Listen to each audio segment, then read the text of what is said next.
안녕하십니까, 다이브 인사드립니다. 아이, 야, 저는 어렸을 때 하도 개망난이로 자라갖고 우리 부모님께서 굉장히 마음고생이 많으셨을 거라고 생각을 하는데요. 여러분들은 어렸을 때 어떤 아이였나요? 내가 어떤 아이였는지는 어느 정도 나이가 들고 난 다음에 느낄 수가 있죠. 왜 이런 이야기를 하게 되냐면요, 장난이 심한 아이들을 보게 되면은, 야, 너도 나중에 커서 결혼을 하고 난 뒤에 너 같은 아이를 한번 낳아봐, 그런 이야기들을 많이 하시죠. 나의 유전자가 내 자식들한테 이어져서 내가 했던 그러한 행동들을 똑같이 하게 돼서 내가 바로 다시 되돌려 받는다, 이런 의미로 그런 얘기를 하시는 것 같은데요. 사과가 나무에서 멀리 떨어지지 않는 듯이 사람의 유전자라는 거는 멀리 떨어지지 않습니다. 나의 자식은 나와 아주 비슷하게 되는데요. 내가 이러한 행동들은 우리 부모님들의 영향을 받아서 그런 게 아닌가, 그런 생각을 잠시 하게 됩니다. 자, 오늘은 4월 15일 수요일인데요. 아주 다양하고 많은 뉴스들이 있지만 오늘은 부모님과 관련된 뉴스 기사를 하나 준비해 봤습니다. 자, 이런 기사를 보셨는지 모르겠는데요. 자, 서울신문에 김성은 기자님께서 쓰신 자식 많이 낳으면 그만큼 행복할까? 통념 깬 연구 결과 오히려 점점점이라는 제목의 기사글을 준비했는데요. 이게 자식이 많으면 행복할 것 같다, 자식들이 부모님들한테 많은 것을 해주고 부모님들을 챙기기 때문에 자식들이 많으면 부모가 행복할 것 같다라는 이야기를 하는 것 같은데요. 이상하게도 통념을 깬 연구 결과라고 합니다. 그래서 오히려 라는 얘기가 뭔가 이야기가 다를 것 같다는 느낌이 많이 들죠. 기사 뉴스 한번 확인해 보도록 하겠습니다. 자녀를 원하는 것보다 많이 낳은 부모가 무자녀 가정보다 삶의 만족도가 더 낮다는 연구 결과가 나왔다. 원하는 것보다 더 많이 낳은 부모는 애들이 없는 가정보다 만족도가 떨어졌답니다. 야, 이상한 결과죠. 독일 베를린대 연구팀은 성인 2만 3천여 명을 분석한 결과 계획보다 많은 자녀를 둔 경우 정신건강이 뚜렷하게 나빠진다는 사실을 확인했답니다. 내가 생각해온 것보다 더 많은 자녀가 생긴다. 뭔가 실수로 인해 갖고 생긴 거죠. 계획했다기보다도 실수로 생긴 자식이 있으면 정신건강이 뚜렷하게 나빠진다랍니다. 야, 여러분들 뭔가 큰 의미가 있는 것 같죠? 항상 조심해야 됩니다. 11일 영국 데일리 메일에 따르면 연구팀은 참가자에게 실제로 둔 자녀 수와 이상적으로 원했던 자녀 수를 물었다. 이어서 응답자들을 5그룹으로 나눴다고 합니다. 스스로 선택해 자녀를 갖지 않은 사람, 원했지만 가질 수 없었던 사람, 원하는 만큼 자녀를 낳은 부모하고 원하는 것보다 많거나 적게 자녀를 둔 부모였다고 합니다. 참가자들은 일과 삶의 균형, 관계 상태 등을 고려해 전반적인 삶의 만족도를 평가했다고 하는데요. 부모들의 삶의 만족도를 자녀가 얼마나 있느냐의 기준으로 부모의 삶의 만족도를 평가했답니다. 신기하죠? 그 결과 거의 모든 사람이 원하는 출산 목표에 미치지 못했지만 실제로 정신건강이 실제로 나빠진 그룹은 단 하나였다. 바로 원하는 것보다 많은 자녀를 둔 부모였다고 합니다. 아까 초반에 나온 것처럼 내가 계획했던 것보다 더 많은 자녀를 갖게 되면 그 부모의 정신건강에는 더 안 좋다는 얘기죠. 야, 이게 무슨 일일까요? 반면 자녀가 없는 경우는 선택이든 불가피한 상황이든 웰빙 저하와 관련이 없었다고 합니다. 자식이 없는 부모들은 정신건강에 전혀 문제가 없다는 거죠. 야, 애들이 그만큼 부모한테 스트레스를 엄청 주는 겁니다. 그러니까 자녀를 가짐으로써 부모한테는 정신건강 상태에 해가 되는 그러한 요인이 되는 건데요. 야, 요즘 세대에 아이를 안 갖는 부부들이 있다는 거 뭔가 와닿는 느낌이 있죠. 연구를 이끈 로라 부흥어 박사는 원하는 것보다 많은 자녀를 갖는 것이 여성과 남성 모두에게 낮은 행복감과 명확하게 연결됐다고 설명했답니다. 실수를 해서 자식이 생겨버리면 엄마든 아빠든 스트레스 이빠이 받는다는 거죠. 더 이상 행복하지 않다라는 거죠. 야, 낮은 행복감과 명확하게 연결이 됐답니다. 연구팀은 이런 현상이 양육에 숨겨진 비용 때문으로 봤다고 합니다. 그렇죠. 경제적으로 어느 정도 준비가 되지 않은 부모들이 아이가 생겼을 때에 경제적으로 쪼달림은 그건 이루 말할 수가 없죠. 부흥어 박사는 여성에게 더 강한 사회 문화적 기대가 주어지지만 실제로는 모성의 무거운 부담이 그것을 넘어선다며, 반대로 자녀가 없는 여성은 커리어 추구, 경제적 독립, 사회관계와 취미 개발에 더 많은 시간을 쓸 수 있으며 이런 요소들이 모두 건강한 노화로 이어진다고 말했답니다.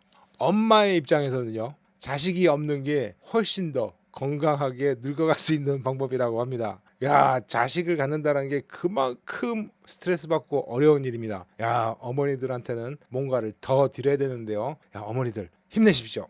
이전 연구들도 모성이 자존감과 관계 만족도를 떨어뜨린다는 점을 보여줬다. 여성이 주로 떠안는 신체적 정서적 노동 때문이라고 합니다. 야, 어머니들이 받는 이 스트레스는 정말 어떻게 해결해 드릴 수 있는 방법이 없죠. 2025년 한 연구를 보면 어머니는 가사 업무의 70% 이상을 책임지는 반면 아버지는 43%만 담당했다고 합니다. 야, 이런 기사를 보게 되면 아버지들한테 야, 어머니를 더 도와주세요 이런 말을 해야겠다라는 생각은 들지만, 야, 아버지들도 바깥에서 회사 생활하면서 사회생활 하면서 받는 스트레스 엄청나죠. 야, 그렇기 때문에 자식이 없는 부모들이 삶의 만족도가 높은 거랍니다. 야, 난감하죠. 이런 기사를 보면 결혼을 해갖고 아이를 낳는 게 맞는 건지 틀리는 건지 정말 헷갈리는 그런 분위기가 조성이 되는데요. 야, 그런데 요즘 인구가 늘어나지 않으면 정말 국가가 버틸 수 없는 거, 그거는 당연한 일인데요. 야, 이런 기사를 보게 되면 정말 결혼을 안 하고 아이를 안 낳는 게 행복으로 가는 지름길이 아닐까라는 생각을 드는데요. 자, 또 다른 기사를 하나 준비를 했는데요. 코미디닷컴의 최승욱 기자님께서 쓰신 태어날 때부터 못 들은 아이 이 주사로 엄마 목소리 들었다라는 제목의 기사글인데요. 선천성 난청 1에서 24세 10명 전원 청력 개선, 카롤린스카 의대 끊어진 유전자 복구에 자연청각 가까운 기능을 회복했다고 합니다. 자식을 낳는 것조차도 엄청난 스트레스인데, 아까 뉴스에서는 경제적인 이유 때문에 스트레스를 받는다고 많이 이야기를 했죠. 그런데 자식을 낳기로 계획을 해서 자식을 낳는데 그 자식이 선천성 문제가 있어서 뭔가 정상적인 활동을 하지 못하는 경우가 있으면 이거는 더 난감한 상황이죠. 이런 어려운 상황에서 만약에 나는 아이를 낳기로 계획을 하는데 그 아이를 선천적으로 문제가 없는 아이를 의도적으로 만들어 낳을 수 있다고 한다면 여러분들은 그걸 어떻게 하실지 너무 궁금한데요. 그래서 제가 오늘 준비한 내용은요, 맞춤형 악입니다. 야, 맞춤형 악이라는 이야기 들어보셨는지 모르겠는데요. 저는 오늘 터커 칼슨이라는 미국의 시사평론가 같은 사람이 있는데요. 이 사람이 진행하는 팟캐스트가 있습니다. 그게 더 터커 칼튼 쇼라는 건데요. 우연찮게 이 팟캐스트를 보다가 맞춤형 아기에 관련된 이야기를 보고선 깜짝 놀랐습니다. 시험관 수정을 통해서 아이를 갖는 부모들은 어떠한 이유에서든지 자연적으로 아이들을 갖지 못하기 때문에 외적인 방법을 통해서 아이를 가지려고 노력을 하는 방법 중에 하나인데요. 시험관 수정을 하면서 부모님들의 유전자를 스크리닝을 해갖고는 좋은 유전자만 아이들한테 물려줄 수 있는 방법이 있다라는 이야기를 처음 들었습니다. 그거를 맞춤형 아기라고 한다는데요. 맞춤형 아기라는 게 뭔지 한번 찾아봤더니요. 맞춤형 아기는 시험관 수정과 착상 전 유전자 진단 기술을 이용해 부모가 원하는 특정 유전자나 형질을 가진 배아를 선별, 탄생시킨 아기를 뜻한다고 합니다. 질병이나 어떤 성별, 무슨 특별한 병이 있거나 자기가 원하는 성별이 있거나 그런 것들을 선택을 해서 아이를 낳을 수 있다는 겁니다. 잘 생각해 보면은 시험관을 통해 갖고 수정을 해서 다시 집어넣어서 아이를 키우는 건데, 그런 의료적인 절차를 통해서 아이를 갖는다 하면 이러한 스크리닝을 하는 것이 아이를 위해서 낫지 않을까, 이런 생각을 잠깐 해봤는데요. 주로 난치병 형제자매 치료를 위한 골수기증 목적으로 시작되었다고 합니다. 치료용 아기. 형제자매 중에서 낫지 못하는 병을 갖고 있는 형제자매들 중에서 치료를 하기 위한 목적이죠. 뭔가를 빼갖고 기증을 할 목적으로 만들어진 아기로 시작됐답니다. 야, 이것도 굉장히 난감한 거예요.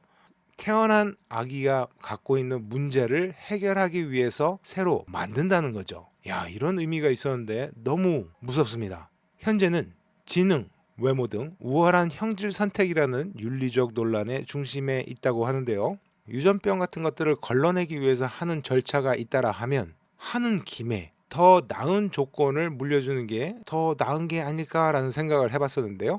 그게 윤리적으로 문제가 있는 생각이라고 합니다. 터커 칼슨이라는 사람이 있는데요. 이 사람이 터커 칼슨이라는 사람인데요. 미국의 저명한 보수 성향 언론인이자 시사평론가라고 합니다. 현재는 독립적인 미디어 네트워크인 터커 칼슨 네트워크를 운영하며 팟캐스트와 온라인 방송으로 활동을 하고 있다고 하는데요. CNN, MSNBC, PBS 등 주요 방송사를 거쳐 2016년부터 2023년까지 폭스뉴스에서 황금 시간대 뉴스쇼인 터커 칼슨 투나잇을 진행하며 막강한 영향력을 행사했다고 하는데요. 그는 우익 포퓰리즘과 미국 우선주의를 강조하며 이민정책, 인종문제, 외교정책 등에 대해 논쟁적인 견해를 밝혀왔다고 합니다. 지지자들로부터는 진실을 말하는 언론인이라는 평가를 받으나 비판자들로부터는 음모론과 인종차별적 담론을 확산시킨다는 비난을 받기도 했다고 합니다. 아무튼 이 사람이 이 맞춤형 악의에 관련된 팟캐스트를 진행하고 한번 보게 됐는데요. 거기에 출연했던 사람이 이렇습니다. 이 사람인데요. 키안 사덱이라고 합니다. 소비자용 유전체학 기술 스타트업 뉴클리어스 게노믹스의 설립자이자 CEO라고 하는데요. 젊어 보이죠? 이 친구가 뉴클리어스 게노믹스라는 회사를 운영을 하고 있는데요. 뉴클리어스 게노믹스라는 회사에서는 예비 부모가 배아에서 특정 유전적 특성을 선택할 수 있도록 해준다고 주장하는 미국의 DNA 검사 스타트업 회사 사장인 거죠. 전체 유전체 시퀀싱 및 배아 유전자 검사 서비스를 제공한답니다. 배아의 IQ 점수, 눈과 머리카락 색깔, 키, 자폐증, 우울증, 암과 같은 특정 질병에 대한 소인 등 여러 유전적 특성의 가능성을 추정하기 위해 유전적 최적화라고 부르는 것을 사용한다고 밝혔습니다. 맞춤형 아기, 우생학의 유산, 그리고 아동의 시장화에 대한 심각한 윤리적 질문을 제기해야 할 것이라는 논란이 있었다고 합니다. 맞춤형 아기, 내가 원하는 특정한 유전자만 물려줘서 아기를 갖게 하는 것, 우생학적의 유산, 내가 갖고 있는 유전자 중에서 우수한 그것들만 골라서 아이한테 전달해 주는 거죠. 그리고 아동의 시장화, 부모가 아이를 만들어서 다른 사람한테 판매를 하는 건 아니죠. 하지만 부모가 자신의 아이가 갖지 않기를 바라는 것들을 빼고 아이에게 물려주는 것은 그게 시장화라고 이야기를 할지 모르겠는데요. 여러분들은 어떻게 생각하시는지 궁금합니다. 그래서 프로그램에서는요. 터커 칼슨이 바이오테크 기업 뉴클리어스의 CEO와 함께 유전자 검사를 통한 배아 선택, 우생학 논란, 그리고 기술이 인류에 미치는 영향에 대해 심도 있는 대화를 나눴습니다. 프로그램 내용은 요약을 했는데요. 바이오테크 기업 뉴클리어스는 IVF, 이게 체외 수정이랍니다. 이게 시험관 아이를 만드는 거죠. 체외 수정 과정에서 생성된 배아의 유전자를 분석하여 부모에게 더 많은 정보를 제공하는 서비스를 운영합니다. 이를 통해 질병 위험뿐만 아니라 지능, 키와 같은 외적, 내적 특성까지 예측할 수 있게 된다고 하는데요. 대담은 이 기술을 인류의 건강 증진인지 아니면 새로운 형태의 우생학인지에 대해 도덕적, 철학적 논쟁을 다루고 있습니다. 그 팟캐스트에서 진행된 이야기를 조금 더 준비를 해봤는데요. 체외 수정 과정에서 배아를 자궁에 이식하기 전 염색체 이상, 예를 들면 다운 증후군 같은 거죠. 염색체 이상을 확인하기 위해 유전자 스크리닝을 하는 것은 이미 보편적임을 설명했다고 합니다. 만약에 수정관 시술을 통해서 아이를 갖는다고 하면 당연히 유전자 스크리닝을 해서 나쁜 부분이 아이한테 전달되는 것을 막는 것은 당연하겠죠. 그리고 부모의 입장에서는 반드시 원하겠죠. 수정관 시술을 하는 부모들은 이런 것들이 보편화되어 있다는 것을 이야기를 했는데요. 기존 검사를 넘어 암, 알츠하이머, 당뇨 같은 유전질환뿐만 아니라 IQ, 키 등의 특성 정보를 제공하여 부모가 최선의 배아를 선택할 수 있게 돕습니다. 질병의 유전자가 있으면 그거를 사용을 안 하는 거고요. 어떤 특정한 배아는 키가 더 클 수 있을 만한 정보를 갖고 있는 배아가 있고 그렇지 못하는 배아가 있으니 그러한 특성을 갖고 있는 배아를 가지고 수정을 하면 어떨까 하는 그런 거를 이야기를 하는 거죠. IQ가 떨어지는데 그걸 IQ를 높게 해주거나 키가 작은 유전자 정보를 갖고 있는 배아를 더 크게 만들 수는 없는 거죠. 만약에 그런 것들을 조절하거나 수정할 수 있다 하면 그게 문제가 되겠죠. 쌍둥이 연구 등을 통해 IQ의 약 50%가 유전적 요인임을 언급하며 기술적으로 이를 예측하는 것이 가능하다고 주장했답니다. 터커 칼슨은 선택적 번식이 결국 우생학과 무엇이 다른지 질문합니다. CEO는 강제성은 없으며 부모의 자율적 선택임을 강조하지만 터커는 종의 개량이라는 목적 자체가 가진 위험성을 경고했습니다. 터커 칼슨은 생명의 탄생이라는 게 자연적이어야 된다고 이야기를 하고 생각을 하는 건데, 이러한 것들이 유전자를 선택을 하는 거지 유전자에 변형을 주는 것은 아니기 때문에 문제가 되지 않고, 부모들은 자연적으로 하면 그걸 선택할 수 없지만 수정관 시술을 하게 되면 어떤 배아, 그 배아가 갖고 있는 특성, 이런 것들을 선택을 할 수 있기 때문에 그걸 선택하는 선택지를 제공을 하는 것이지, 배아를 무슨 특정한 기술을 통해 갖고 더 좋게 변형을 주는 건 아니죠. 거대한 기술적 힘을 가진 젊은 기업가로서 어떻게 영혼과 미덕을 지킬 것인가에 대해 논의하며, 명상, 기도, 그리고 인간이 자연의 아주 작은 일부라는 깊은 겸손이 필요함을 강조하며 쇼는 마무리가 되죠. 이러한 주제에 대해서 생각을 하게 되면 항상 우리는 도덕과 윤리에 대해서 생각을 하게 되죠. 그래서 오늘은요, 도덕과 윤리에 관련된 표현을 알아보려고 하는데요, 도덕성이나 윤리의식이 결여됐다라는 표현을 한번 알아보려고 준비해 봤습니다. 자, 도덕성이나 윤리의식이 결여가 됐다는 표현은 한 세 가지를 준비했는데요, unethical 이라는 단어를 준비해 봤습니다. 자, unethical 하면은 un은 부정을, 반대되는 말을 의미하는 접두사죠. 그래서 unethical 하면 윤리적이지 못한 한데, ethical 하면 윤리적이다 라는 거죠. 가장 표준적이고 직설적인 표현입니다. 주로 비즈니스, 법률, 전문적인 행동을 비판할 때 자주 쓰인다고 하는데요. The company was criticized for its unethical business practices. 그 회사는 was criticized, 비평을 당했다라는 거죠. For, 뭐뭐 때문에인데요. Its unethical business practices.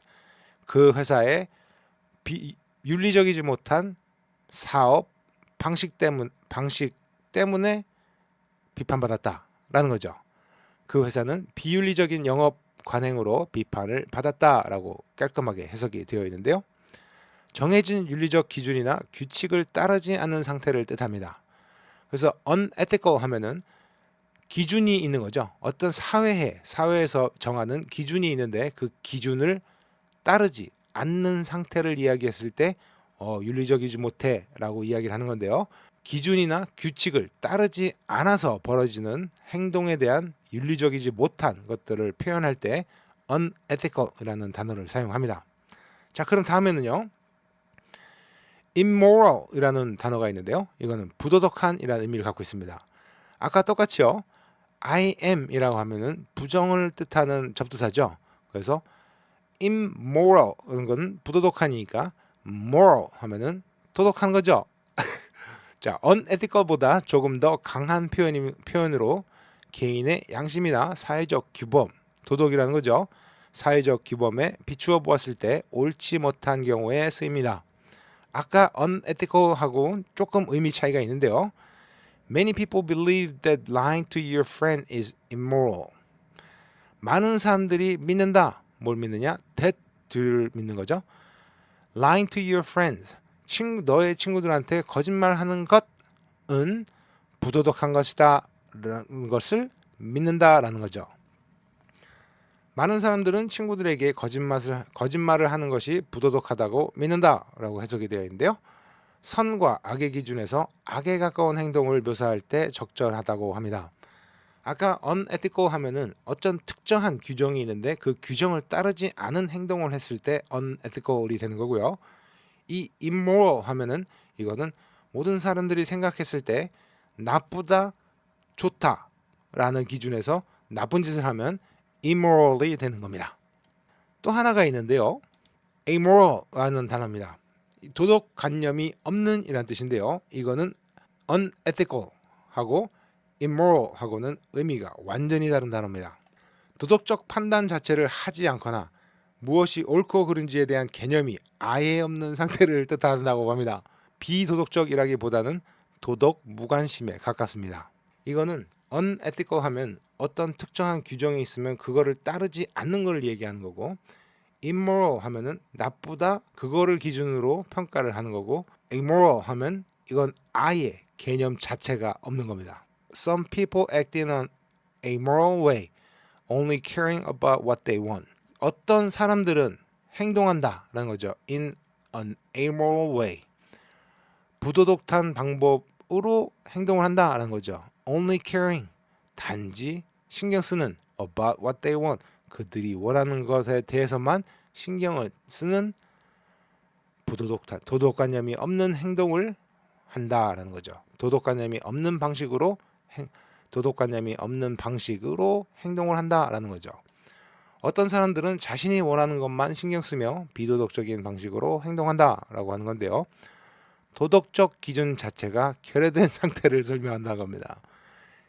기준이 없고 나쁘다 좋다도 아니고 아예 그런 상태가 아예 없을 때 그때 amoral이라는 단어를 쓰는 겁니다.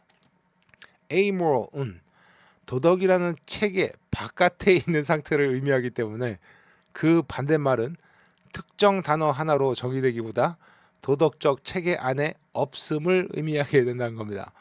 완전히 옳고 그름이고 그런 거에 대한 어떠한 개념도 없을 때 amoral이라는 단어를 사용하는 겁니다. 차이를 좀 비교를 해보겠습니다.